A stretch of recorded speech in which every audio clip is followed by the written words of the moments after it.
I use my willpower for stupid stuff. I'm not strong enough. I don't know how to be. You gotta have willpower. We all have to make decisions that affect the course of our lives. You've probably heard that willpower is like a muscle. It gets tired over time, and by the end of the day, it wears out. So think about each and every decision you've made today. Now, you're probably thinking pretty big picture at this point, but what about the decision to stay in bed a little longer, or to hold your tongue when your spouse irks you, or whether to answer the unknown number or pass the slow car in front of you? Oh, the list goes on. And believe it or not, there are hundreds of micro decisions between each of these. By the end of the day, you are absolutely zonked and your willpower goes out the window.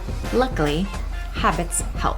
When we build habits, we get a chance to let our brains go on autopilot. The more decisions that we can table or predetermine, the more energy we can save for bigger, more important decisions down the road. Here are 5 tips to help you save your willpower for the moments that matter. Each time you open your closet, you think, God, I've got nothing to wear, and then you start combing through the options. No, I just wore that doesn't fit anymore. Well, that's not appropriate for a parent-teacher conference. So you may really enjoy getting dressed in the morning, but it's also a time suck. So you have to make this choice whether or not this decision will count towards your daily decision-making total at the end of the day. So consider going through your closet one afternoon. Find pieces that go with everything. Store pieces that you haven't worn in a year. You're not chucking them, but if you don't miss them when you're transitioning to the next season, it might be time to let them go. Pre-plan your meals for the day, for the week even. Making these choices in advance not only will reduce the friction of choosing between a healthy and a non-healthy meal, but it will save your willpower for another battle. Now, sometimes I have planned a meal that I'm not really in the mood for, so have a backup meal. Pre-plan for failure. Maybe it's homemade guacamole or an apple and a packet of peanut butter. But don't have too many choices because that will completely defeat the purpose of removing this friction. Your schedule. Plan this out in advance. Instead of closing up shop at 5 or 6 or 7, whenever you normally do, plan to finish your workday 15 minutes early and then commit this time to plan what tomorrow will bring.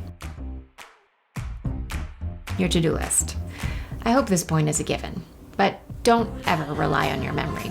There's a phenomenon called the Zeigarnik effect. The idea is when you have an unfinished task, it will take up mental real estate until it's completed. You know the feeling when something's rattling around in your brain and you just can't get back to sleep. Studies have found that if you write it down, your brain will settle down. The brain believes that the task has reached a new level of completion and it will give it a rest. But make sure to only put things on your to-do list that you know that you can accomplish that day. Schedule out the extra tasks for other days. Or if they're not time sensitive, create a separate list, your life admin list. This is the day or the time that you have to spare for tasks that aren't urgent. Don't let your list get cluttered. Your brain will thank you.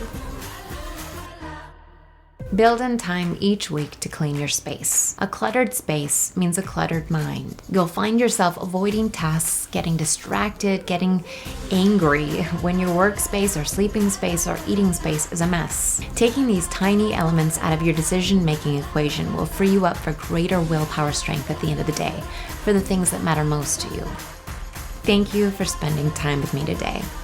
For more videos on health and happiness, please like and subscribe. Be well.